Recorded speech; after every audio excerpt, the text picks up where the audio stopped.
दोस्तों स्टडी 91 के YouTube channel में आप सभी का बहुत बहुत स्वागत है। दोस्तों आज आप सभी के समक्ष करंट अफेयर की श्रृंखला में मैं एक ऐसे टॉपिक को लेकर हाजिर हूं जिसमें बहुत सारे सवाल आपसे आपकी परीक्षा में पूछे जाते हैं। जैसे कि आज दोस्तों हम बात करेंगे कुछ राजनीतिक क्षेत्र से संबंधित प्रश्न होंगे जो सवाल आपकी परीक्षा के लिए इंपॉर्टेंट है। योजना और परियोजना के भी कुछ सवाल यहाँ पर शामिल किए गए, रिपोर्ट और सूचकांक के सवालों को शामिल किया गया, योजना और कार्यक्रम के सवालों को शामिल किया गया और साथ ही साथ कुछ विविध सवालों पर भी चर्चा होगा। कुछ सवाल दोस्तों यहाँ पर दिया गया है, जैसे पूछा जाए परीक्षा में कि ऑपरेशन आहट ये किससे संबंधित है, किसके द्वारा चलाया गया, तो इसका जवाब आप कैसे दे पाएंगे। ठीक है, नमस्ते योजना जो दोस्तों ये किससे संबंधित है, किसके द्वारा लॉन्च किया गया, प्रधानमंत्री विकास पहल योजना का संबंध किससे है, सारस परियोजना का संबंध किससे है, देश का पहला कार्बन न्यूट्रल फार्म, जी हाँ दोस्तों ये कहां पर है, पहला ग्रीनफील्ड हवाई अड्डे का उद्घाटन कहां पे किया गया, उसका पुराना नाम क्या था, पहली पूर्ण डिजिटल साक्षर ग्राम पंचायत कौन सी है, ड्रोन नीति को मंजूरी देने वाला पहला राज्य कौन सा है। तो इस तरह के बहुत सारे सवाल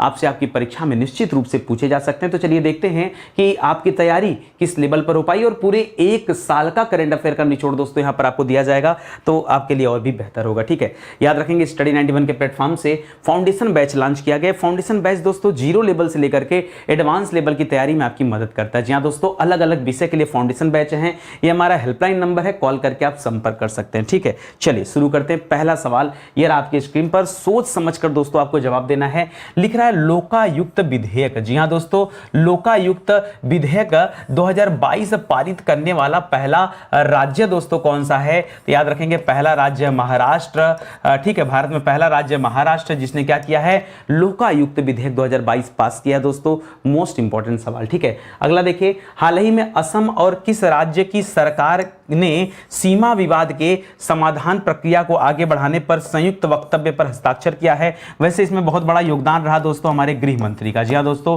गृह मंत्री अमित शाह जी चाहें तभी जाकर के दोस्तों ये विवाद समाप्त हो पाया। हुआ क्या था मैं आपको बताऊंगा, पूर्वोत्तर के जो राज्य हैं ना, पूर्वोत्तर के जो राज्य हैं उनके बीच में सीमा विवाद को लेकर के बड़ा जो है लड़ाई झगड़ा चलता है। ऐसे में ये लड़ाई चल रहा था असम और मिजोरम के बीच में। किसके बीच में दोस्तों, असम और मिजोरम के बीच में लड़ाई चल रहा था और असम और मिजोरम की सीमा लगभग 164 किलोमीटर की सीमा बनाती दोस्तों ये दोनों की। ठीक है, तो इन दोनों के बीच में दोस्तों सीमा विवाद चल रहा था, वो सीमा विवाद दोस्तों सुलझ चुका है। किसकी मध्यस्थता में, तो अमित शाह जी की मध्यस्थता में। इस सवाल को भी आप याद रखेंगे। ठीक है, अगला लिख रहा है भारत की पहली बालिका पंचायत। जी हां दोस्तों, भारत की पहली बालिका पंचायत पहल ये किस राज्य में दोस्तों शुरू किया गया, तो याद रखेगा दोस्तों ये गुजरात राज्य में शुरू किया गया। और गुजरात में कहां पर दोस्तों, तो अभी तो राज्य पूछा, हो सकता है आपसे अंदर की बात भी पूछ ले, तो याद रखेगा कच्छ में, गुजरात के कच्छ जो जिला दोस्तों वहां पर पहली बालिका पंचायत देखने को मिली है। यह भी सवाल आपके लिए इंपॉर्टेंट है। ठीक है, आगे बढ़िए, लिख रहा है यूपी सरकार ने किस जिले के 4 वन गांवों को राजस्व गांव घोषित कर दिया है। जी हां दोस्तों, यूपी जिले में दोस्तों, अच्छा उत्तर प्रदेश में कुल, अगर हम उत्तर प्रदेश की बात कर रहे हैं तो आपको पता होगा उत्तर प्रदेश में कुल कितने जिले हैं दोस्तों, तो याद रखेंगे कुल 75 जिले हैं। जी हां दोस्तों 75 जिले हैं। उन 75 जिलों में से एक जिला ऐसा है कि उसके 4 गांव को योगी आदित्यनाथ जी ने क्या कर दिया, राजस्व गांव घोषित कर दिया। और 4 गांव किस जिले के हैं दोस्तों, याद रखेंगे बहराइच के। किसके दोस्तों, बहराइच। जी हां दोस्तों, उत्तर प्रदेश सरकार ने बहराइच जिले के, याद रखेगा 4 गांवों को क्या बना दिया, क्या घोषित कर दिया, राजस्व गांव घोषित कर दिया है। तो इस सवाल को भी याद रखेंगे। ठीक है, राष्ट्रपति द्रौपदी मुर्मू ने राजस्थान की यात्रा के दौरान किसका उद्घाटन किया। गजब का सवाल भैया, किसका उद्घाटन किया राष्ट्रपति द्रौपदी मुर्मू ने, कुल 3 उद्घाटन किया है। कितना उद्घाटन दोस्तों, याद रखेगा द्रौपदी मुर्मू ने कुल 3 उद्घाटन किया।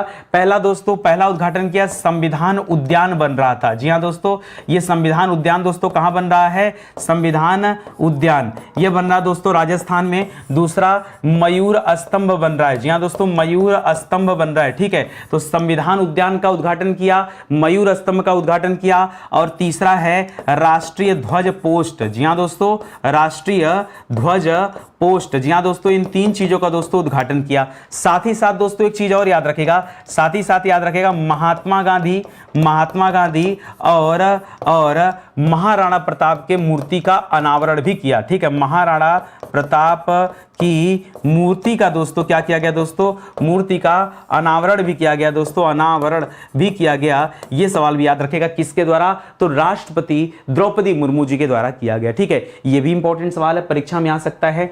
पीएम कौशल को काम कार्यक्रम, देखिए पीएम मतलब हो गया प्रधानमंत्री, के हो गया, मतलब यहां देखिए को लिखा, पीएम कौशल को, यहां के फॉर काम, यहां के फॉर कार्यक्रम, ठीक है। तो पीएम कौशल को काम कार्यक्रम इसको कहा जाता था पीएम के, ठीक है। अब दोस्तों उसका नाम क्या कर दिया गया है, चेंज कर दिया गया, परिवर्तित कर दिया गया। तो नया नाम क्या रखा गया है, याद रखेगा, नया नाम रखा गया प्रधानमंत्री का विरासत संवर्धन। क्या रखा गया है, प्रधानमंत्री का विरासत संवर्धन, ठीक है। ये दोस्तों नया नाम रखा गया है। इसको शॉर्टकट में क्या कहेंगे दोस्तों, तो प्रधानमंत्री का हो गया पीएम हो गया, का विकास संवर्धन दोस्तों, विरासत संवर्धन, तो यहां पीएम विकास नाम रखा गया है। क्या रखा गया दोस्तों, पीएम विकास रखा गया है, ठीक है। और ये किस मंत्रालय के अधीन है दोस्तों, तो जो अल्पसंख्यक मंत्रालय है ये उसके अधीन कार्य कर रहा है। वर्तमान में भी दोस्तों ये किस मंत्रालय के अधीन काम करता है, तो अल्पसंख्यक कार्य मंत्रालय जो है उसके अधीन ये कार्य करता है। इस सवाल को भी यहां जोड़कर आप याद रखिएगा, ठीक है।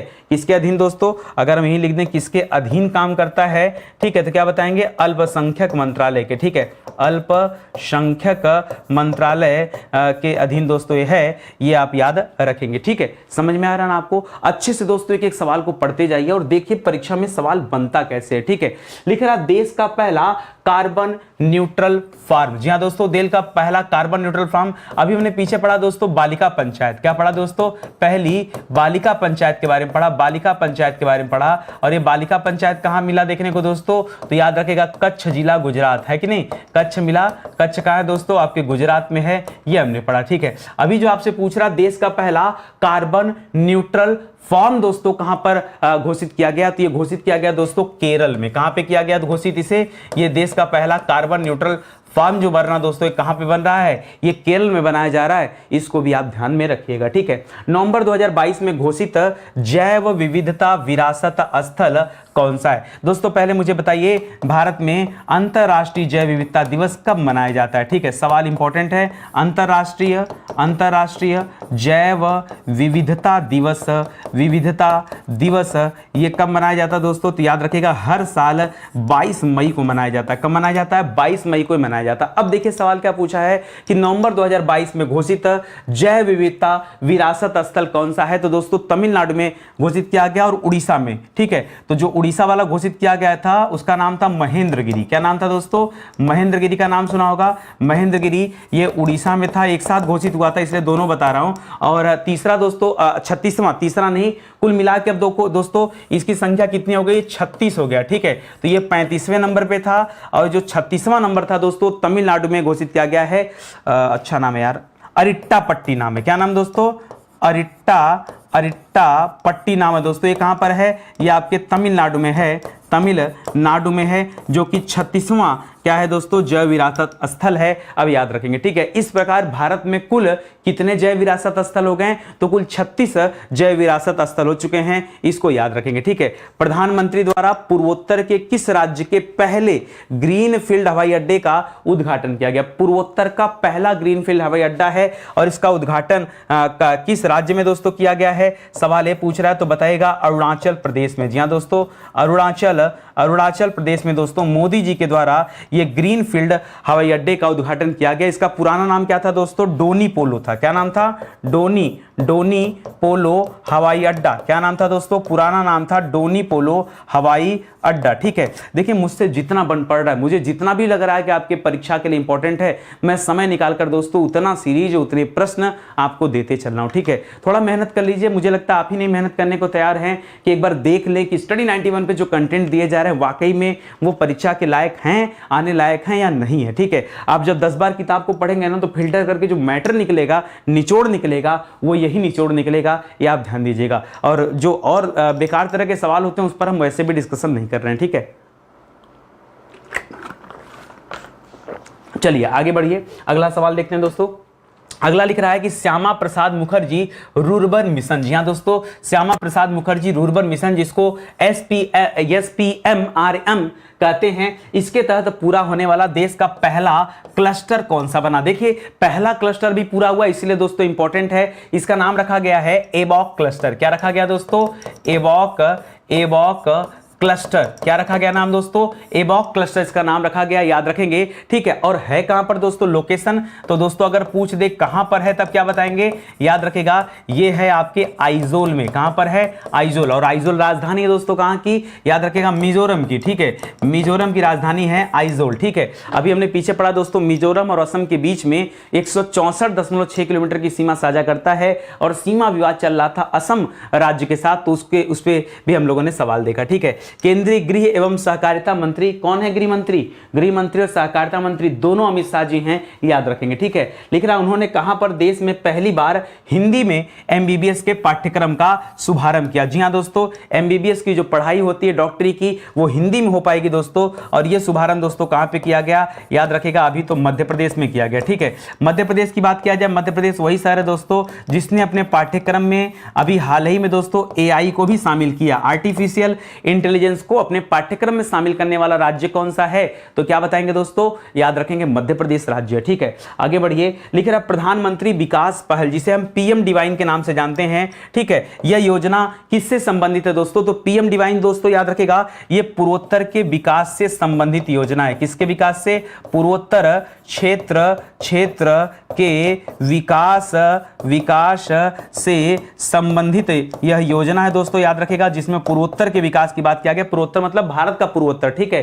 पीएम डिवाइन का नाम याद रखेंगे दोस्तों, बहुत अच्छा है, ठीक है, तो इसको याद रखेगा दोस्तों। चलिए आगे बढ़ते हैं, लिख रहा है रासायनिक उर्वरकों के उपयोग को कम करने के लिए किस योजना की शुरुआत घोषणा किया गया, किसका उपयोग कम किया जा रहा है, रासायनिक उर्वरक का उपयोग कम करने की बात हो रहा है। और अगर रासायनिक उर्वरक का उपयोग कम होगा दोस्तों तो जो मृदा प्रदूषण होगा दोस्तों वो भी कम हो पाएगा, तो इसके लिए एक योजना आया दोस्तों जिसका नाम है पीएम प्रणाम योजना। कौन सा है दोस्तों, पीएम प्रणाम योजना। जी हां दोस्तों, पीएम प्रणाम योजना, याद रखिएगा पीएम प्रणाम योजना, ठीक है। ये दोस्तों किससे संबंधित है दोस्तों, याद रखेंगे ये रासायनिक उर्वरकों को कम करने से संबंधित है, क्योंकि अगर मृदा प्रदूषण बच पा रहा नहीं होगा दोस्तों, कम होगा तो मिट्टी दूषित नहीं होगी, और इसके लिए हम पीएम को प्रणाम करते हैं। इस तरह से आप याद रखेंगे, इस सवाल का उत्तर आपको हमेशा के लिए याद हो जाएगा, ठीक है। आगे बढ़िए, करा देश की पहली पूर्ण डिजिटल साक्षर ग्राम पंचायत। जी हां दोस्तों, पूर्ण डिजिटल साक्षर ग्राम पंचायत दोस्तों कौन सा है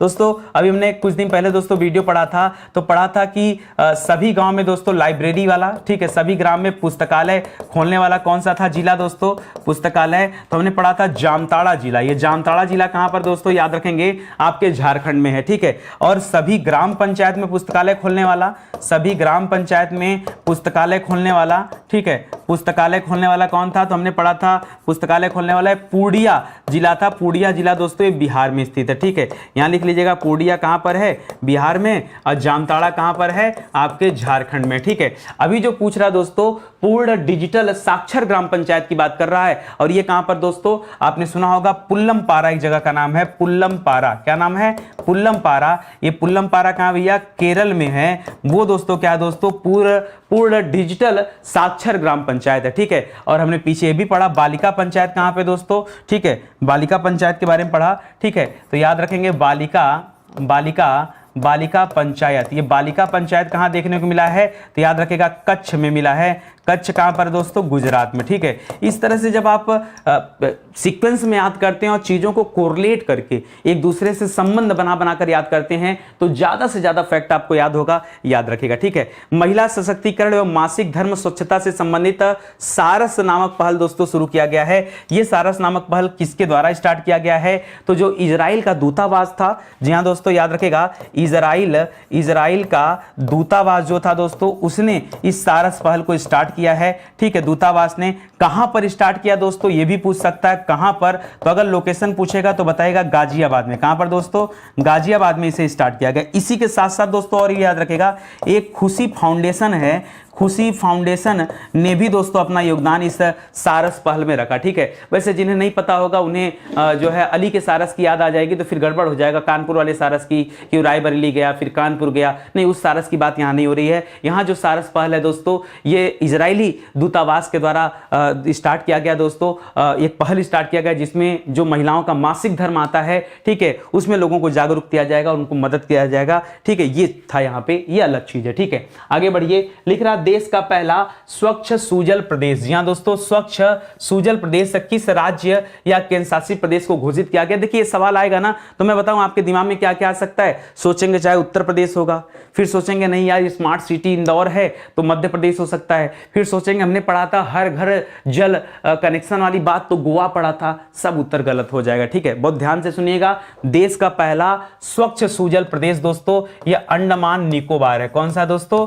अंडमान निकोबार। जी हाँ दोस्तों, याद रखेंगे, आप एडिट कर लीजिए अगर आपके दिमाग में कुछ चल रहा है। ठीक है, क्योंकि गोवा तब चुनिएगा जब आपको क्या पूछेगा, हर घर नल पूछेगा, तब आप गोवा बताएगा। ठीक है, और उत्तर प्रदेश कब पूछेंगे दोस्तों? जब जल जीवन मिशन की बात करेगा तब करिएगा, या फिर अमृत सरोवर की बात करेगा तब करिएगा। तो जहां जो है उसको याद करिए। ठीक है, ऐसा नहीं कि कुछ भी अपने मन से उठा के जोड़ दिया। ठीक है, जब आपसे स्वच्छ सुजल प्रदेश की बात करें तब आप क्या बताएंगे दोस्तों?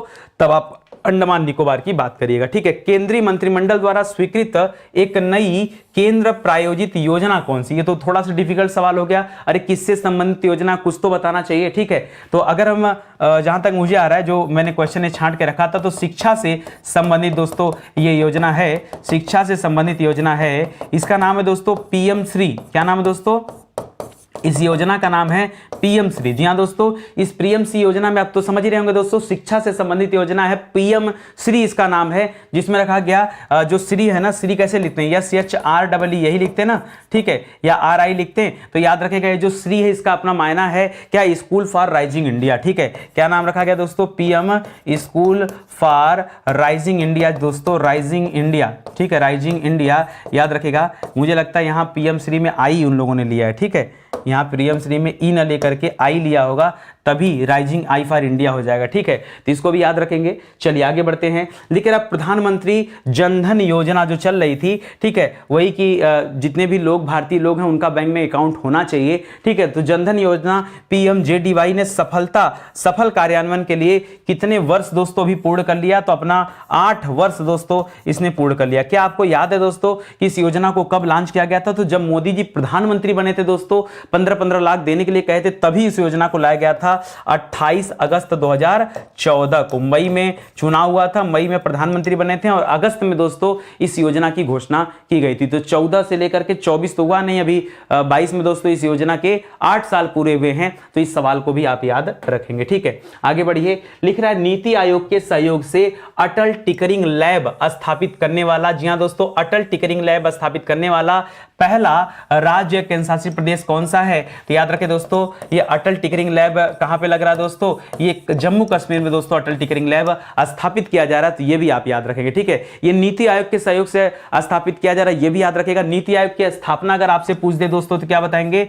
1 जनवरी 2015 को दोस्तों इसकी स्थापना हुआ था। National institution for transforming India, ये इसका फुल फॉर्म है, ये भी याद रखेंगे। ठीक है, लिख रहा है देश की पहली शिक्षा टाउनशिप का निर्माण दोस्तों कहां किया जा रहा है? जी हां दोस्तों, शिक्षा टाउनशिप की बात कर रहा दोस्तों, ये पहली शिक्षा टाउनशिप दोस्तों जो बनाई जा रही है, ये कहां पर बन रहा है दोस्तों? ये आपके उत्तर प्रदेश में बन रहा है। लेकिन अगर यहीं आपसे दोस्तों दूसरा सवाल पूछ देता कि शिक्षक विश्वविद्यालय दोस्तों कहां पे खोला जा रहा है? शिक्षक विश्वविद्यालय दोस्तों कहां पे खोला जा रहा है? तब आप क्या बताते? नई दिल्ली में। जी हां दोस्तों, नई दिल्ली में शिक्षक विश्वविद्यालय खोला जा रहा है। एक सहकारिता विश्वविद्यालय भी खुल रहा है। क्या खुल रहा है दोस्तों?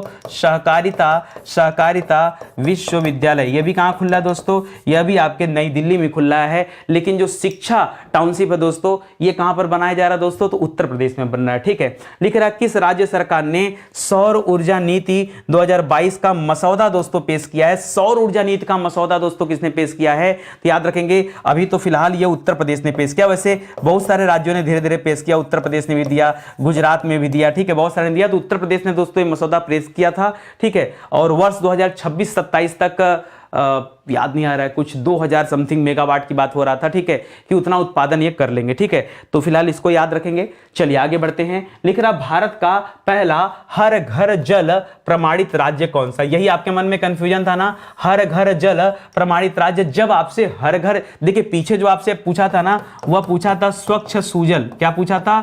स्वच्छ सुजल।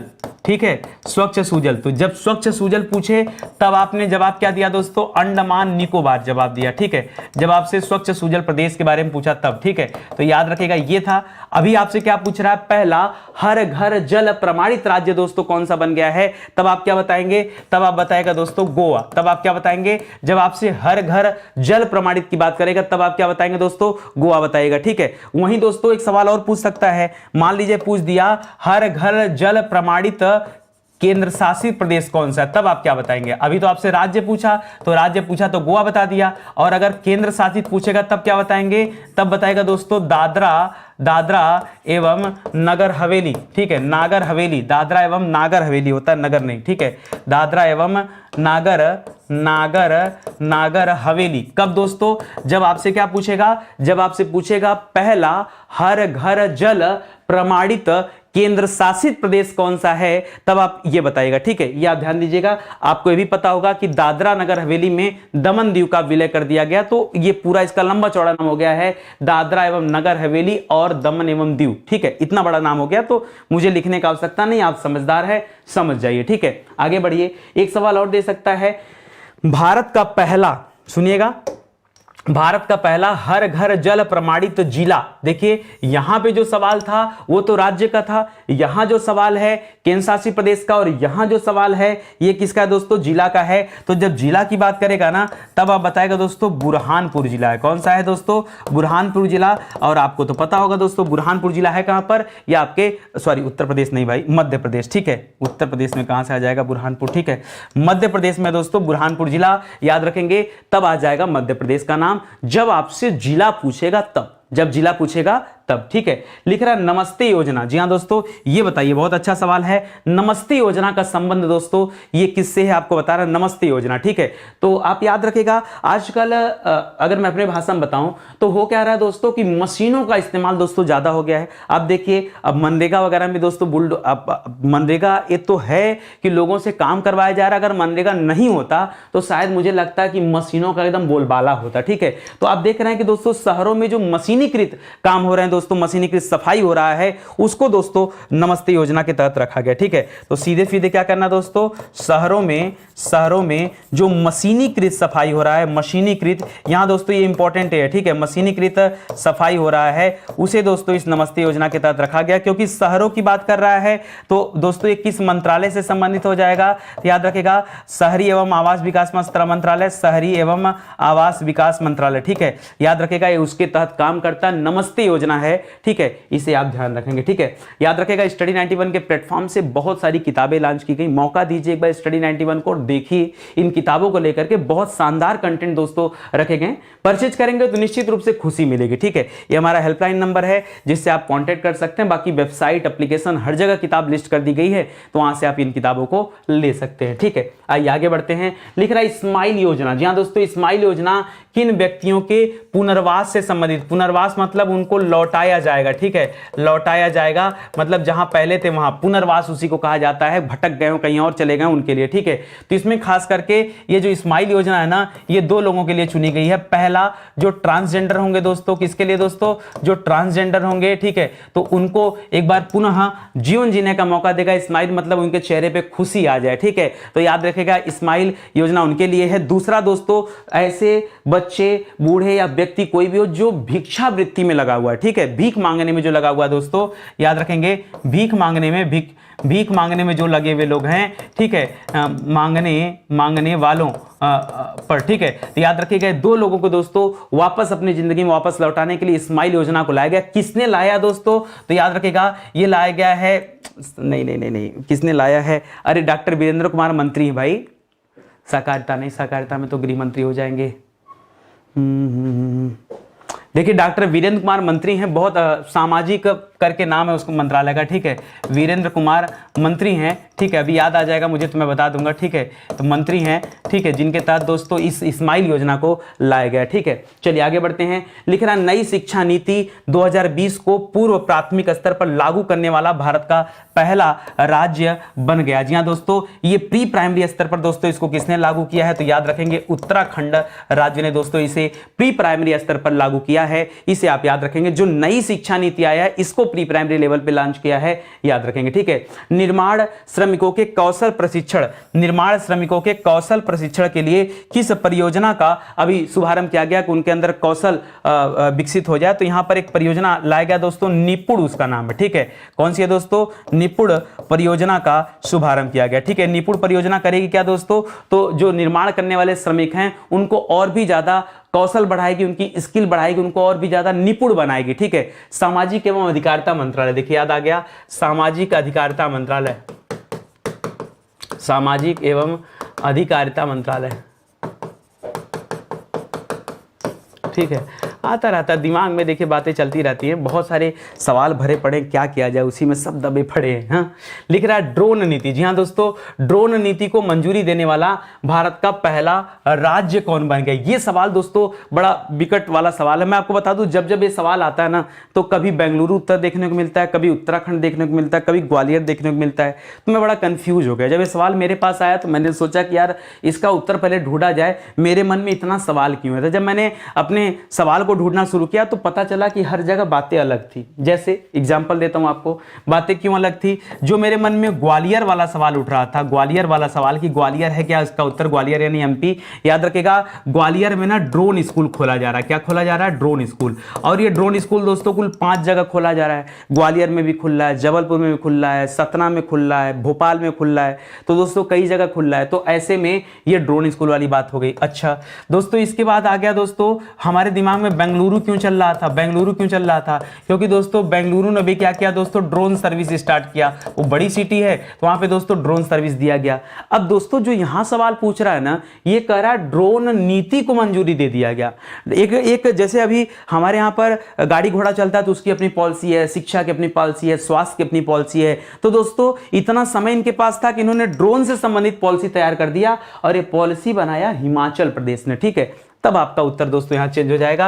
अब जिन बच्चों को पता होगा यहां पॉलिसी की बात हो रही है तभी वो बता पाएंगे, ठीक है। तो याद रखेंगे दोस्तों हिमाचल, क्या, ठीक है, हिमाचल। कब दोस्तों? जब आपसे पॉलिसी के बारे में पूछेगा तब। जब आपसे पॉलिसी पूछेगा तब आपका जवाब क्या होगा दोस्तों? हिमाचल प्रदेश दीजिएगा, अन्यथा बार बार आप परेशान रहेंगे और उत्तर बार बार गलत करेंगे, ठीक है। और ये पॉलिसी अभी 2022 में बनी भी है, ठीक है। लिख रहा है जैव विविधता नीति जारी करने वाला सार्वजनिक क्षेत्र का पहला उपक्रम कौन सा है? तो बताया था दोस्तों, ये तो मैं पिछली क्लास में, NTPC national thermal power corporation जो है ये जैव विविधता नीति पेश करने वाला ये गवर्नमेंट अंडरटेकिंग का है दोस्तों, एनटीपीसी, जिसका नाम है नेशनल थर्मल पावर कॉर्पोरेशन, ठीक है। लिख रहा है किस योजना को लोक प्रशासन में, जी हां दोस्तों, लोक प्रशासन में उत्कृष्टता हेतु प्रधानमंत्री पुरस्कार दिया गया दोस्तों। ये किसे दिया गया दोस्तों? तो उड़ान एक योजना चल रहा था दोस्तों, उड़ान योजना चल रहा था जिसमें उन्होंने पढ़ा था उड़े देश का आम नागरिक, ठीक है, उड़े देश का आम नागरिक। जी हां दोस्तों, उड़े देश का आम नागरिक जो उड़ान योजना दोस्तों,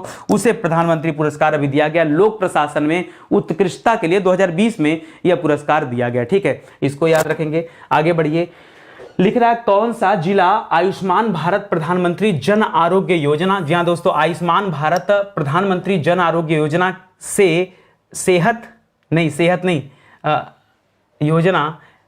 योजना के तहत होना चाहिए, ठीक है। योजना के तहत 100% घरों को कवर करने वाला भारत का पहला जिला। अब देखिए यहीं पे रुकना आपको दोस्तों। आयुष्मान भारत प्रधानमंत्री जन आरोग्य योजना, ये वही योजना दोस्तों जिसमें स्वास्थ्य बीमा दिया जा रहा था। याद है आपको? स्वास्थ्य बीमा दिया जा रहा था। और एक परिवार में दोस्तों कितने लाख रुपए का बीमा? तो 5 लाख रुपए तक का इलाज दोस्तों फ्री था। और पहला ऐसा जिला कौन सा है जो 100% कवर कर रहा है दोस्तों? तो वो जिला है दोस्तों सांबा जिला। कौन सा दोस्तों? अरे वो सांबा, ठीक है। तो सांबा जिला है। ये सांबा जिला है कहां पर दोस्तों? तो याद रखेंगे जम्मू कश्मीर में है सांबा जिला, इसे भी आप याद रखेंगे, ठीक है। आगे बढ़िए। प्रवासी श्रमिकों की आवाजाही पर नजर रखने के लिए, कौन से श्रमिक दोस्तों? जो प्रवासी श्रमिक है, मतलब जो अपने राज्य को छोड़ करके किसी अन्य राज्य में अपनी सर्विस दे रहे हो, काम कर रहे हो, उनकी बात कर रहे हैं। तो प्रवासी श्रमिकों को आवाजाही पर नजर रखने हेतु किस प्रणाली को विकसित किया गया? तो महाराष्ट्र के द्वारा दोस्तों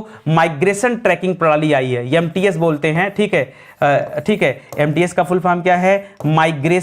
माइग्रेशन माने तो जान ही रहे हैं दोस्तों, माइग्रेशन का तात्पर्य होता है प्रवासी, ठीक है, माइग्रेशन, ठीक है। और टी माने क्या हो जाता है दोस्तों, तो याद रखेगा ट्रैकिंग, उनको ट्रैक किया जाएगा। देखिए आवाजाही पर नजर रखने की बात कर रहा ना, तो इसीलिए ट्रैकिंग। और यस फॉर क्या हो जाएगा दोस्तों, सिस्टम, ठीक है। तो याद रखेंगे दोस्तों, ये किसने बनाया दोस्तों, तो महाराष्ट्र ने बनाया है। किसने बनाया है, महाराष्ट्र ने बनाया। और आपको बता दूं किस लिए बनाया गया, तो याद रखेगा ये इसलिए बनाया गया कि जो प्रवासी श्रमिक हैं उन पर भी नजर रखी जा सके, प्लस दोस्तों जो प्रवासी महिलाएं हैं जो गर्भवती हैं उनको दोस्तों कुछ लाभ भी दिया जा सके, इसका उद्देश्य यह भी रहा, तो इसको भी याद रखेंगे, ठीक है।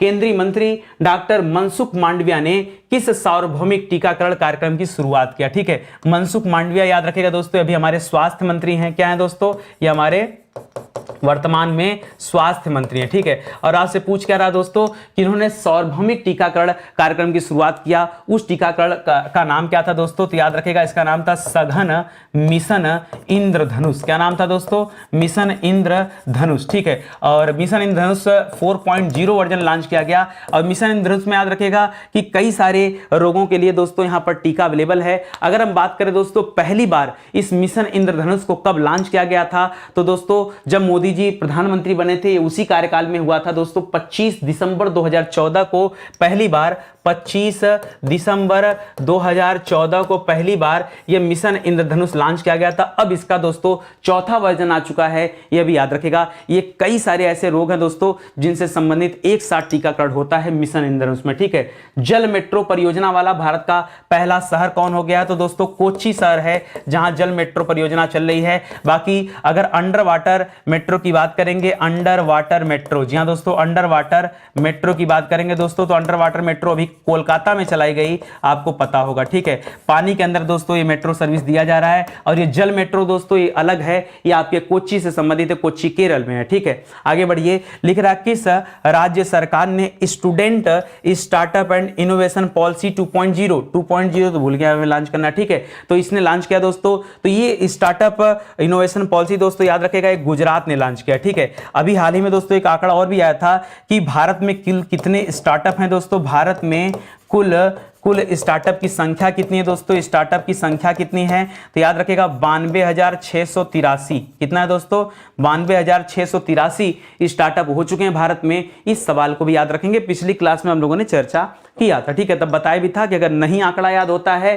तो लगभग 92,000 आप याद रख लेना, ये आपको ध्यान रखना पड़ेगा, ठीक है। चलिए आगे आइए, अगला लिख रहा है स्वच्छ सर्वेक्षण ग्रामीण। जी हाँ दोस्तों, स्वच्छ सर्वेक्षण ग्रामीण यानी SSG 2022 की रिपोर्ट को किसके द्वारा पूर्ण किया गया। क्या लिख रहा है दोस्तों, किसके द्वारा पूर्ण किया गया, किसके द्वारा पूरा किया गया, तो इसको पूरा किया गया पेयजल एवं स्वच्छता विभाग के द्वारा, ठीक है। पेयजल एवं स्वच्छता विभाग के द्वारा दोस्तों पूरा किया गया। चलो मान लो पूरा हो भी गया, तो अब इससे क्या पता चलेगा, तो भैया यहाँ पे चुना गया बड़े राज्यों की श्रेणी में कुल 3 राज्यों का चुनाव किया गया, ठीक है। बड़े राज्यों की श्रेणी में दोस्तों, श्रेणी में 3 राज्यों का यहाँ पे चुनाव किया गया। नंबर 1 पर सर कौन रहा यहाँ पर, तो नंबर 1 पर रहा दोस्तों तेलंगाना राज्य, ठीक है। सर तेलंगाना बड़ा राज्य है, हाँ भाई चुनाव हुआ है, ठीक है। तो याद रखेगा जो स्वच्छ सर्वेक्षण ग्रामीण हुआ 2022 में दोस्तों, तेलंगाना दोस्तों शीर्ष पर है, आप याद रखेंगे। नंबर 2 पर दोस्तों हरियाणा का नाम आता है, तेलंगाना, हरियाणा, ठीक है, हरियाणा। और तीसरे नंबर पे आता है दोस्तों तमिलनाडु, ठीक है। किसका नाम आता है, तमिलनाडु का नाम आता है। ये तीनों को आपको याद रखना है, ठीक है। चलिए आगे बढ़ते हैं, अगला लिख रहा है भारत का सबसे स्वच्छ शहर दोस्तों किसे घोषित किया गया है, तो लगातार 7वीं बार, याद रखेगा लगातार 7वीं बार दोस्तों, 7वीं बार इंदौर दोस्तों फिर से टॉप पर आ गया है। इंदौर कौन आया दोस्तों टॉप पर, याद रखेंगे इंदौर जो शहर है मध्य प्रदेश का, MP का, ये दोस्तों लगातार 7वीं बार दोस्तों सबसे स्वच्छ शहर चुना गया है। 7 स्टार रेटिंग, 5 स्टार रेटिंग है दोस्तों। हम 3 स्टार रेटिंग शहरों को ढूंढते हैं, ये ऑलरेडी 7 स्टार या 5 स्टार, बताइए 7 स्टार रेटिंग है ना, 7 स्टार रेटिंग है, हाँ याद रखेगा। तो एकदम पूरा कचरा मुक्त शहर है दोस्तों, बेहतरीन शहर है, साफ सफाई के मामले में इसका कोई टक्कर ही नहीं, ठीक है। तो याद रखेंगे स्वच्छ शहरों की राष्ट्रीय रैंकिंग में जो 1 लाख से 10 लाख की जनसंख्या अगर उसकी बात किया जाए तो, ठीक है, लिख रहा है शीर्ष 3 स्थान पर दोस्तों कौन से शहर है। यहां राज्यों की बात नहीं हो रही दोस्तों, डायरेक्ट आपको शहर बताना कि कौन सा है, ठीक है। तो याद रखेगा दोस्तों, यहां नंबर 1 पर रखा गया दोस्तों तिरुपति को। तिरुपति बालाजी का नाम सुना है ना, 1 लाख से 10 लाख वाले में सबसे स्वच्छ शहर उसे चुना गया है। है। 2 नंबर पे दोस्तों याद रखेगा मदुरई को चुना गया है। मदुरई को चुना नहीं मदुरई नहीं, मैसूर है, मैसूर है ना भाई, मैसूर को चुना गया है। हाँ, मैसूर को चुना गया है। और तब जाके दोस्तों हमारी राजधानी दिल्ली का नाम आता है। ठीक है, दिल्ली का नाम आता है। जो दिल्ली है दोस्तों ये तीसरा सबसे स्वच्छ शहर चुना गया है। 1 लाख से 10 लाख की जनसंख्या पर अगर देखेंगे स्वच्छ शहरों की रैंकिंग, तब दोस्तों इनका नाम आएगा। ठीक है, लिख रहा है 1 लाख से अधिक की जनसंख्या की श्रेणी में किन शहरों को 3 शीर्ष स्थान पर रखा गया दोस्तों। तब यहां पर दोस्तों याद रखेगा, अगर यहां इस वाले आंकड़े पर आएंगे तो पहला स्थान दोस्तों किसको रखा दिया गया है, इंदौर को दिया गया। जी हां दोस्तों, वैसे भी इंदौर दोस्तों तो 7 बार से दोस्तों लगातार टॉप पे चला आ रहा है, तो इससे स्वच्छ तो कोई है ही नहीं, तो इंदौर दोस्तों नंबर 1 पर है। दूसरे नंबर पे दोस्तों यहां पर सूरत को रखा गया है। और तीसरे नंबर पे दोस्तों यहां आपको नवी मुंबई देखने को मिलेगा। ठीक है, नवी मुंबई। ठीक है, तो इसको भी याद रखेंगे दोस्तों, लेकिन कब, जब 1 लाख से अधिक जनसंख्या की बात करें तब। ठीक है, इंडियन रोड कांग्रेस 2022 का आयोजन दोस्तों कहां पे किया गया है, तो ये जो रोड कांग्रेस हुआ था इसका आयोजन हुआ दोस्तों लखनऊ में। कहां पर हुआ दोस्तों, लखनऊ में। ठीक है, इसी तरह से स्पाइस कांग्रेस, जी हां दोस्तों, स्पाइस यानी मसाला ना, स्पाइस कांग्रेस की मीटिंग दोस्तों कहां हुई है, तो परीक्षा में आएगा अगर ना, तो लोगों को लगता है मसालों का शहर दोस्तों केरल वरल कहा जाता है, राज्य कहा जाता है, तो वो नहीं, याद रखेगा स्पाइस कांग्रेस की जो मीटिंग हुई दोस्तों महाराष्ट्र में हुई। ठीक है, इसको भी याद रखेगा। लिख रहा है किस मंत्रालय ने स्वनिधि से समृद्धि कार्यक्रम में चरण 2 का दोस्तों शुभारंभ किया है, तो ये किस मंत्रालय के तहत चल रहा है दोस्तों, तो ये आवास एवं शहरी विकास मंत्रालय की तरफ से चल रहा है। ठीक है, आवास एवं शहरी विकास मंत्रालय, शहरी विकास मंत्रालय की तरफ चल रहा है दोस्तों। ठीक है, अच्छा, इसके मंत्री कौन दोस्तों, तो इसके मंत्री दोस्तों हरदीप सूरी है ना। ठीक है, हरदीप जी हैं, याद रखेगा। ठीक है, तो इसको भी आप ध्यान रखेंगे, अच्छा सवाल है। आगे बढ़िए, अगला लिख रहा है दोस्तों भारत का 12वां राष्ट्रीय विज्ञान फिल्म महोत्सव। क्या है दोस्तों, 12वां राष्ट्रीय विज्ञान फिल्म महोत्सव की बात कर रहा है, विज्ञान फिल्म महोत्सव की बात कर रहा है। वैसे तो देखेंगे तो 53वां फिल्म महोत्सव गोवा में आयोजित किया गया था, कंट्री फोकस फ्रांस को रखा गया था, आपको याद होगा। यहाँ 12वां राष्ट्रीय विज्ञान महोत्सव की बात कर रहा है और आपसे पूछ रहा दोस्तों लोकेशन इसकी कहां पर है, तो याद रखेगा ये जो विज्ञान महोत्सव हुआ था ये आपके भोपाल में आयोजित किया गया था। कहां पर दोस्तों, भोपाल में किया गया था, भोपाल मध्य प्रदेश में, याद रखेंगे ये विज्ञान महोत्सव आयोजित किया गया था। ठीक है, लिख रहा मानव तस्करी को रोकने के लिए, ठीक है, मानव यानी छोटे छोटे बच्चों की तस्करी, बच्चियों की तस्करी होती थी, उसके लिए दोस्तों राष्ट्रव्यापी अभियान प्रारंभ किया गया। उस अभियान का नाम क्या दोस्तों, तो उसका नाम है दोस्तों ऑपरेशन आहट। क्या नाम है दोस्तों, ऑपरेशन आहट नाम है, याद रखेंगे आहट नाम है। किसने चलाया था दोस्तों, तो रेलवे सुरक्षा बल जो दोस्तों आरपीएफ, ठीक है, रेलवे प्रोटेक्शन फोर्स दोस्तों उसी ने चलाया था। ठीक है, लिख रहा है सार का कार्यक्रम का शुभारंभ दोस्तों किसके द्वारा किया गया, वही दोस्तों ये भी शहरी एवं आवास विकास मंत्रालय के द्वारा, शहरी एवं आवास विकास मंत्रालय के द्वारा दोस्तों इसका भी शुभारंभ किया गया है, सार कार्यक्रम का। ठीक है, तो इसको भी आप याद रखेंगे। ठीक है, आगे बढ़िए, अगला लिख रहा है कि किसके द्वारा, बहुत ध्यान से दोस्तों एक एक चीजों को समझते चलेगा, कोई जल्दीबाजी नहीं, इत्मीनान से आप देखते चलिए। ठीक है, आगे बढ़िए, लिख रहा है किसके द्वारा ब्रेविंग, क्या लिखा है यहां पर, ब्रेविंग लिखा है, ब्रेविंग अ वायरल स्टॉर्म, जिसमें कोविड-19 वैक्सीन स्टोरी से संबंधित एक पुस्तक है दोस्तों। इस पुस्तक को किसने लिखा है, तो याद रखेगा फेमस राइटर है दोस्तों आशीष चांदोकर। क्या नाम दोस्तों, आशीष चांदोकर। अब इतनी बड़ी स्टोरी है दोस्तों, तो एक व्यक्ति ने नहीं लिखा, 2 लोगों ने मिलकर लिखा है, आशीष चांदोकर और सूरज सुधीर ने। ठीक है, सूरज सुधीर ने मिलकर लिखा दोस्तों इस किताब को, ये भी लिखेगा यार। ठीक है, लिखे भारतीय सिनेमा के इतिहास में पहली बार सिर्फ आदिवासी समुदाय, क्या लिखा दोस्तों, पहली बार सिर्फ आदिवासी समुदाय द्वारा अभिनीत फिल्म का नाम क्या है दोस्तों, तो याद रखिएगा इसका नाम है धाबरी। क्या नाम है दोस्तों, धाबरी। ठीक है, धाबरी पूरा नाम है दोस्तों पिक्चर का, धाबरी कुरुवी। ठीक है, कुरुवी, धाबरी कुरुवी। पहली बार दोस्तों आदिवासी समुदाय के द्वारा ही दोस्तों पूरा का पूरा ये फिल्म अभिनीत किया गया, इसलिए दोस्तों इंपॉर्टेंट है। ठीक है, ऑनलाइन बाल यौवन शोषण सामग्री के प्रसार के मामलों में जांच के संबंध में किस ऑपरेशन का शुभारंभ किया गया, यौन शोषण सामग्री के प्रसार के मामलों में दोस्तों जांच के लिए दोस्तों ये कौन सा ऑपरेशन आया है, तो यहां पर चलाया गया है ऑपरेशन मेघ चक्र। कौन सा है दोस्तों, ऑपरेशन मेघ चक्र चलाया गया है, यह भी आप याद रखेंगे। ठीक है, जो देखिए हम क्या करते हैं दोस्तों, किताबों को पढ़ते हैं, पढ़ने के बाद निचोड़ निकालते हैं कि क्या छूट रहा है, क्या परीक्षा में, बेशक परीक्षा में पूछा जा सकता है, उनका कलेक्शन दोस्तों किया जा रहा है और वही आपको दिया जा रहा है। तो आज का सेशन दोस्तों यहीं पे समाप्त होता है। उम्मीद करता हूं दोस्तों आपने पूरी सीरीज देखी होगी, जितना भी पार्ट आपको दिया गया वो पूरा का पूरा पार्ट आपने देखा होगा, और देखा होगा तो निश्चित रूप से आपको आपकी परीक्षा में बहुत मदद मिलेगी। ठीक है, तो आज के लिए बस इतना ही दोस्तों। ऐसे विषय जो पूरी तरह से यूट्यूब पर पढ़ा दिए गए उन्हीं का हैंड रिटन नोट्स है, जिन्हें आप हमारे वेबसाइट या एप्लीकेशन से ले सकते हैं। किताबें भी स्टडी 91 की आती हैं, तो उसके माध्यम से अपनी तैयारी को आगे बढ़ा सकते हैं। ठीक है, तो चलिए आज का सेशन ही समाप्त होता है। मिलते हैं दोस्तों अगले लेक्चर में, तब तक के लिए बहुत बहुत धन्यवाद आपका।